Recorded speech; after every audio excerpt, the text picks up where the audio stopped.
안녕하십니까. 인생성형가 정영기입니다. 네, 새해를 맞이해서 아직도 정치권은 시끌시끌하죠. 그래서 오늘은 정치는 사기인가? 우리가 역사를 보는 것이 이렇게 통시적으로 이렇게 보는 시각이 있는가 하면 공시적으로 옆으로, 그러니까 지금까지 쭉 지내온 것을 보는 것은 통시적, 시간을 이렇게 통한다 해가지고, 그 다음 공시적은 같은 시간대에, 그래서 이를테면 지금 경상도는 어떻고 전라도는 어떻고 강원도는 어떤가, 현재 역사를 살핀다면 이것은 공시적이죠. 그리고 통시적이라는 것은 이 전주가 뭐 전라도 지명이 천년 됐다고 하는데, 그 지명이 이 전라도 지명은 그렇지만 거기에 있는 시나 군이나 이런 지명들이 어떻게 그동안 변해왔는가 연구한다면 이건 통시적인 것이 되는 거죠. 오늘 이 역사 속에서 오늘날의 정치 모습이 어떻게 생겼는가를 보려고 이렇게 공신이, 통신이 이야기합니다. 그 전에 역시 필통을 하나 볼까요? 예, 대나무 필통인데 그 전에 이게 육각형 필통을 이렇게 세 개로 묶은 것이 있었는데 이건 대나무로 묶은 겁니다. 거기에 예, 사슴을 많이 이렇게 학과 더불어서 뭐 십장생 내지 그런 걸 이렇게 했는데 이렇게 보면 하다시피 쪼개졌습니다. 대나무는 보관하기가 힘들어서 온도나 습도를 잘 맞춰야 되는데 제가 뭐 이렇게 아마추어다 보니까 그 전에 귀하게 비싸게 주고 산 것들을 보관을 잘못해가지고 이렇게 흠결이 났습니다. 예, 이 멋진 필통처럼 우리 인생도 잘 가꿔야 되는데 다른 어떤 변수에 의해서, 내외 변수에 의해서 변하는 측면이 있습니다. 지금 문재인 정권은 반정에 의해서 뭐랄까요, 집권한 거라고 볼 수가 있습니다. 반정이라는 것은 잘못된 것을 말 그대로 바른 대로 돌린다, 그런 이야기죠. 조선시대에는 두 번 있었죠. 중종반정, 인조반정, 그렇게 이야기할 수 있는 거죠. 근데 대체로 반정으로 집권한 세력들이 무능하고 내후의원에 시달렸습니다. 이 역사를 이렇게 아주 뭐랄까요, 한마디로 이야기하는 것은 조심스럽습니다. 그러나 시간이 제한돼 있고 제가 여기서 간략하게 통시적으로 이야기하려다 보니까 그렇게 한마디로 잘라 이야기합니다. 한마디로 잘라 이야기하는 것은 시원은 하지만 위험성은 있죠.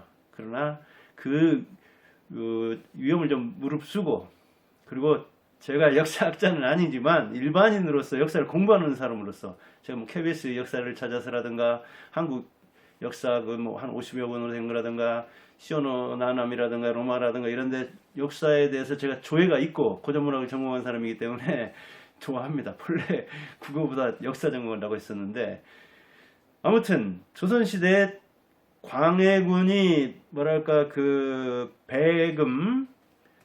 금나라를 이렇게 배척하고 명나라 친해야 되는데 그 반대로 하니까, 즉 금나라와 명나라 사이에서 이렇게 중도 외교를 하니까 이거는 명분에 어긋나는 것이다, 이거는 잘못된 것이다 하면서 들고 일어났죠. 바른대로 돌린다 해가지고, 그래서 이제 광해군 밀어내고 올라온 사람이 중종이죠. 근데 어땠습니까? 중종 개혁한다고 했지만, 살인파 조광조랑 내세워서 하려고 했지만 못했죠. 김효사와다 뭐 문정하고 또 이런 여러 그 내외 변수에 의해서 지금으로 말하면 적폐청산은 아주 신랄하게 했죠. 그렇지만 자초하고 개혁은, 그리고 삼포외란이라고 했죠. 저쪽 그 부산포랑 있죠. 제포랑. 그러니까 세 군데에서 외란이 일어났습니다. 임진왜란처럼 대마도에서 와가지고 우리나라를 쳐들어온 거야, 한마디로. 외인이. 그 내후에는 이렇게 시달린 거죠. 한마디로 중종에 대한 평가, 가운데 중자 해가지고 아주 이 뭐랄까 묘호는 좋은 걸 썼지만 거기에 해당되지 않는 거예요. 우리는 이제 광해군은 임금이라고 해가지고 광해군 일기, 뭐 왕조실록에도 안 넣을 정도로 그렇게 폄하하지만, 지금 볼 때는 오히려 광해군의 이 중도 외교, 중립 외교가 더 나은 게 아니냐, 이런 평가를 할 수가 있는 거죠. 그리고 실제로도 이 선조한테도 임진왜란때도 광해군이 뭔가를 능력을 보였다고 하죠. 근데 이제 전쟁 직후인데 이 명나라가 우리나라 돕다가 거의 멸망 직전까지 가고 지금 나라가 위태한데 그 명분을 어기고 새로 일어났다고 해서 금나라를 이렇게 섬기는 건 문제가 아니냐. 그런 명분론에 휩싸여서 그리 가다가 조선은 힘들어지게 되었죠. 그 다음에 이제 연산군이 폭정을 한다 해가지고 그 뒤에 이어서 나온 사람이 바로 인조죠. 근데 인조는 어땠습니까? 인조. 그래, 청나라 배반하다가 정묘 또 병자 그 두 호란 때 아주 치욕스러운 그 삼전도에서 항복을 했죠. 조선 역사에서 임금이 다른 나라 임금한테 장수한테 그렇게 머리를 조아리고 무릎 꿇고 항복한 사례는 없습니다. 근데 그 사람 이름이 뭡니까? 어질인자잖아요. 유교 이념에서 얼마나 인을 앞세웁니까? 어진 것과 옳은 거. 그런데 그 묘가 어질인자인데 어질지 않았어요. 소연 그 세자 죽음도 이거 의문사라고 하고 그 며느리 사사한 거 하며 이 청나라한테 이렇게 굴욕적인 항복을 한 거 하며 한마디로 연산군에 대해서 혹평을 하지만 지금 연산군에 대해서 재평가를 한다는 얘기가 많이 나오잖아요. 그 성종이 아버지였잖아요. 근데 성종이 우리나라가 전통적으로 군약신강 그러거든요. 임금은 약하고 신하가 강하다. 근데 성종도 그 뭐랄까요 입지가 그렇게 견고하지 않아가지고 좀 타협 정치를 했거든요. 신하들하고. 그러다 보니까 그 모습이 좀 안 좋았는가 봐요. 연산군한테는. 그래서 이제 그 뭐랄까 임금이 강력한 중앙집권 신하들을 장악하려고 했는데 이제 그게 문제를 일으켜가지고 신하들한테 이렇게 반정을 당한 거죠. 그래서 연산군에 대한 재평가가 많이 나오고 그럽니다. 뭐 연산군 하면 뭐 아주 여자 끼고 주지 육림에서 그냥 세월 모르고 폭정을 한 사람으로 나오는데 이 역사라는 게 왕조 역사라는 게 참 왜곡 안 한다고 하는데 역사를 픽션으로 얘기하는 사람도 있을 정도잖아요. 사관에 따라서 어떤 역사를 누가 어떤 의도로 쓰느냐에 따라서 역사 많이 달라지고 우리나라는 궁궐 역사, 왕조 역사인데 그게 훨씬 더 또 이제 이 조작이랄까 이런 게 위험성이 많은 거죠. 아무튼 인조 어질지 않았어요. 정치 잘하지 못했어요. 지금 이제 문재인이 중종 16세기, 인조 17세기에 해서 한 500년쯤 떨어져가지고 400년, 500년 떨어져가지고 촛불혁명에 의해서 반정을 한 셈이죠. 박근혜는 임기도 제대로 못 채우고. 그런데 어땠습니까, 지금? 내외에는 시달리잖아요. 촛불혁명의 그 의의가, 촛불혁명이라는 게 한 가지 국민의 결집된 의사가 아니거든요. 근데 그 많은 의사를 받아들이기는커녕 이 운동권 정부, 최장집이나 김영석 노학자들이 얘기하고 있죠. 노학자들이 걱정을 하고 있는 거예요, 지금. 운동권 민주주의요. 운동권 정부 같다. 근데 제가 79년에 대학에 갔습니다. 군대까지 포함하면 86년에 졸업했고. 그래서 제가 586은 아니지만 60대 초반이지만 이 586들이 어떻게 운동하고 그 운동권들이 어떻게 이렇게 변화해 갔는가 하는 것을 꽤 봤습니다. 제가 국어과도 보니까 이 국어나 사회나 역사나 이쪽 친구들이 또 대모 많이 하는 측면이 있거든요. 인문사에. 운동권들이 사실은 운동했지만 마르크스주의나 제대로 읽어본 사람이나 있는가. 그 옛날에 뭐 강철통신이다 해가지고 이게 아주 찌라시 같은 그런 거 읽고 구멍가기도 안 해보고 촛불혁명을 통해서 어찌 보면 너무 쉽게 정권을 얻은 거예요. 그러다 보니까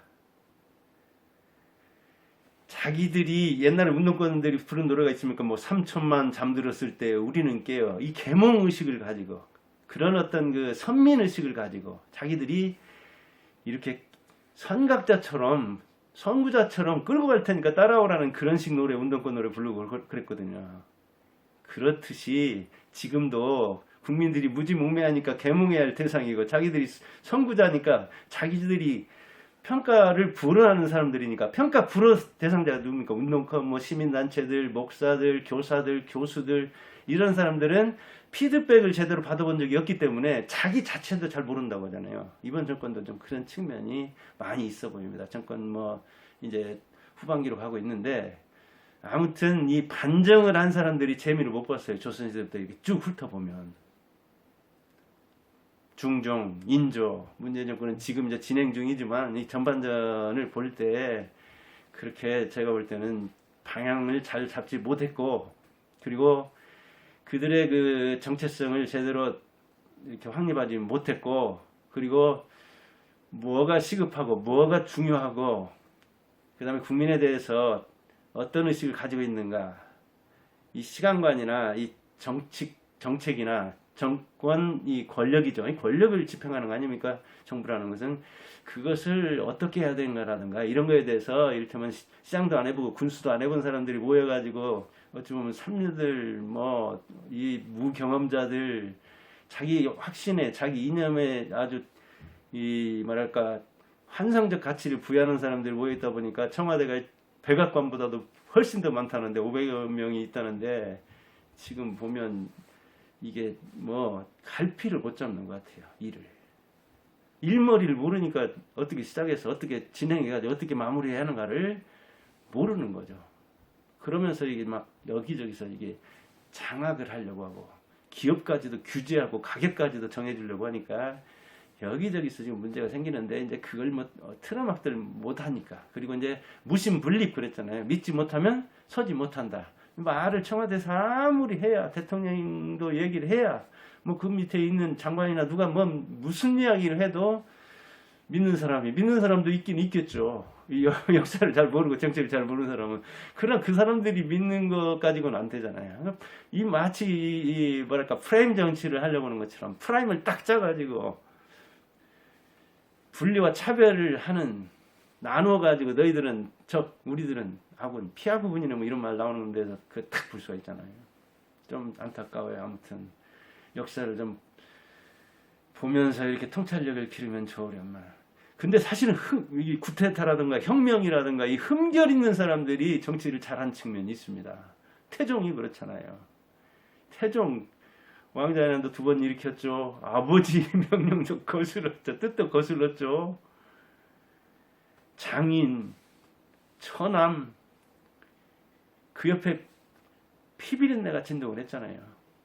그 칼을 쥐고 손에 피 묻히는 게 힘든 일입니다. 저는 세종보다도 세종의 그 업적의 파랄은 태종 거라고 봅니다. 제가 역사를 좋아하는 아마추어 입장에서. 태종이 그렇게 안 해놨으면 세종이 그 업적 내지를 못해요. 근데 5년 단임 이 단절적 정권을 쥔 사람들이 세종처럼 하려고 하니까 안 되는 거예요. 태종이 있었기 때문에 세종이 태어났다니까요. 세종 흉내만 내려니까 돈 퍼부어가지고 미래 세대한테 부담을 넘기고 부채공학을 만들고 사기공학을 만들고 그렇게 되는 거죠. 그건 문제가 있는 거예요. 세조 흠이 얼마나 많습니까? 그래서 정치 잘하려고 했잖아요. 우리 이 중시저 중에 이제 정인지 할아버지가 있는데 술 마시고는 잔에 넣어 막 그랬다고 하잖아요. 그래도 너그럽게 양해했다고 하잖아요. 왜? 그 조카 권력을 빼앗았는데 피비린내를 많이 봤는데 그 장상들 얼마나 많이 주겠습니까? 근데 또 술 마시고 그러는 실수하는 걸 또 거기서 그대로 보복을 해버리면 그래서 이렇게 몇 번 그랬는데도 봐줬다는 말 있잖아요. 참 흠결이 있으면 그걸 메우려고 하는 사람에게는 그래서 세조도 참 뭐랄까 그 회한을 가지고 잘하려고 열심히 했습니다. 정조 할아버지가 아버지 죽이는 걸 10몇 세 때 봤잖아요. 11살 때든가요. 철 다 들었을 때 봤어요. 그걸 20대 후반 아버지가 죽는 걸 뒤에 들어가지고 그 원한이 어떻게 했어요? 노론 세력들. 그러나 죽였습니까? 그들하고 같이 정치했잖아요. 피비린내 물론 나는 부분도 있었죠. 뭐 그러기는 하지만 그래도 선정을 베풀었잖아요. 저는 그 세종보다도 어찌 보면 정조가 위대한 측면이 있어요. 어떤 역사학자들은 그때 더 개방을 하고 시대의 흐름을 따라왔어야 된다고 하는데 지금도 개방을 못하는데 그때 당시에 양반 사대부들을 생각하면 정조가 그런 그 양반 분위기를 돌파한다는 것은 힘들었죠. 그걸 감안하면 정조의 뭐랄까 이 시대 정신이 조금 보수적이지 않느냐 그런 평가를 하는 사람들도 뭐 제가 이렇게 논문이라든가 읽어보면 이야기가 있는데 그거는 현대 배경에서 정조를 놓고 보는 측면이 있는 겁니다. 서양 걸 갖다가 우리나라에 그대로 대입해도 안 되고 현대 걸 갖다가 현대 이념을 갖다가 그때 그대로 대입해도 안 되죠. 아무튼 저는 정조를 두둔하고 흠모하고 싶습니다. 왜? 그렇게 열악한 상황에서 아버지도 없는 사람, 보호할 사람도 아무도 없고 자기 장인이 그 아버지를 죽이는 그 외할아버지인가요? 아무튼 홍씨 해경구 홍씨 그 아버지가 뒤지 갖다 줘서 그 아이들 내가지고 자기 아버지가 죽은 거잖아요. 그 얼마나 그 10대 때 트라우마가 컸겠어요. 그러나 너 그렇게 정치했잖아요. 비교적. 이게 바로 정조의 힘입니다. 정조가 위대한 이유가 바로 그거 있는 거예요. 자기도 등극에서도 죽을 상황에 맺기도 그렇잖아요. 그리고 요즘 들어서는 이제 박정희 얼마나 흠이 많습니까? 초등학교 교사하다가 만주로 가죠. 일본군으로 가. 그 다음에 우리나라 또 와. 그 다음에 거기서 또 이념에 이렇게 해가지고 그 사회주의 공산주의 쪽으로 그 다음에 또 변신해. 또 뭐 유신 흠결 많잖아요. 그러나 시오나 나나미가 뭐라고 있습니까? 로마인 이야기에서 정치는 성과의 예술이라고 했잖아요. 저도 공감합니다. 그래요. 의도가 좋아서 성과가 나쁘면 안 좋아요. 의도가 좀 안 좋았어도 성과가 좋은 게 더 좋아요.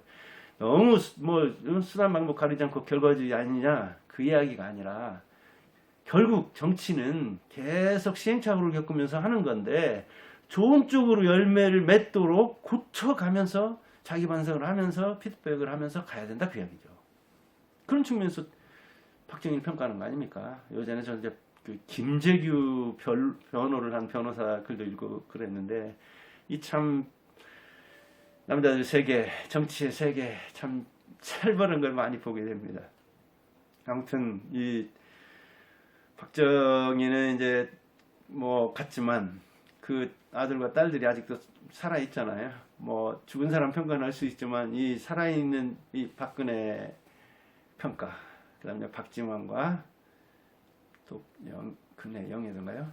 아무튼 그 딸들 아들 하나가 지금 살아있는 입장인데 아무튼 12명 안팎되는 대통령 중에서는 박정희를 높이 평가하는데 그걸 왜 그럽니까? 성과 때문에 그러잖아요. 그 이제 평가는 엇갈리는 거고요. 뭐 얼마든지 비판은 가능한 겁니다. 제 입장에서는 이렇게 혁명이나 좀 흠결을 안고 쿠데타를 이렇게 저질러 가지고 온 사람 중에서도 평가할 부분이 있다 그런 이야기죠. 그래서 우리나라 이렇게 보면은 제가 군대 생활할 때 11.6 사태가 일어났는데 1979년 그 이후로 이렇게 전두환부터 시작해가지고 대통령을 뭐 간접이든 직접이든 뽑았잖아요. 뽑으면 어떻게 되는데 희망을 걸고 선택을 했어요. 근데 실망을 하고 어떻게 됩니까 이제 나중에는 욕을 하고 뭐 비난을 하고 헐뜯고 탄핵을 하자고 하고 막 이렇게 나오죠. 결혼할 때하고 비슷한 것 같아요. 희망을 가지고 행복을 꿈꾸고 선택을 하죠. 살아보면 어때요? 여기저기 그냥 옷 벗어놔두고 연애했다고 다르죠. 자녀 교육할 때 싸워야 되죠. 돈 시원찮죠 벌어오는 거. 뭐 마음에 드는 게 없잖아요. 여자가 남자 볼 때 그렇고 남자가 여자 볼 때 그러잖아요. 그럼 다른 남자 보면 괜찮죠? 살아보세요. 뭐 괜찮은가. 우리나라 대통령이 그런 것 같아요. 이 희망의 이 순환, 희망, 선택, 실망, 비난 이렇게 계속 오는 것 같아요. 이 5년이다 보니까 성과를 내기 힘든 계절은 그 시간인데 그때 너무 욕심을 부려서 그런 측면이 있는 것 같습니다. 오늘 정치는 사기인가 그런 문제 가지고 이야기하는데 정치가 사기가 되면 안 되죠. 근데 이게 우리나라 사람들이 삼국지를 좋아하고 손자병법을 좋아하다 보니까 이 임기응변이나 사수를 많이 써요. 사기수를 많이 쓴다고요. 지금 정권도 이 운동권들이 아까도 얘기했지만 아무튼 좀 문제가 있어요. 네. 정도를 가야 되는데 정석을 실천해야 되는데 못 그러는 사람들이 많더라고요. 이렇게 보면 참 안타까워요. 그 친구들이 외친 민주가 이런 모습이었는가? 그들이 노래한 민주가 이런 모습이었는가? 요즘 뭐 심상정도 참, 하여간 뭐 험한 말하기 그래요. 뭐 하여간 살아있는 권력이니까 문제가 있다는 정도만 이야기하고 잘 뽑아야 돼요. 정치는 국민의 수준을 넘지 못합니다. 제가 교육계에 많이 있었죠. 자녀는 부모를 넘지 못하더라고요. 학교는 교사를 넘지 못해요. 국민들이 똑똑해야 됩니다. 국민들이, 유권자들이. 왜? 정치인은 유권자 수준을 넘지 못하니까. 그래서 저는 말보다 발이 중요하다. 정치인들 뭐라고 합니까? 저기서 막 다리 놓아가지고 막 호평을 받아가지고 또 재선되게 생겼으니까 여기서도 막 여기는 막 제가 다리를 넣어가지고 거기에 다리에 막 조명을 하고 멋지게 해서 관광이 많이 유치하게 있습니다. 그러니까 유권자라고 얘기를 해요. 아, 후보 양반, 우리 여기는 강이 없잖아. 그러니까 강 없어요? 그럼 강 파면 되죠. 정치인들은 강도 없는 데다 다리 놓는다고 하는 사람들입니다. 강 없다고 문제 지적하면 자기 잘못 인정 안 해요. 강도 파가지고 돌려가지고 끌어온대요. 이 친구들이 그러거든요. 문제가 있어요. 그러니까 그 말을 믿을 게 아니라 발을 봐야 됩니다. 그동안 해온 거. 말처럼 쉬운 게 되어 있습니까? 말로 떡을 하면 조선 사람 다 하고 다 먹고도 저 중국 사람도 다 먹일 수가 있죠.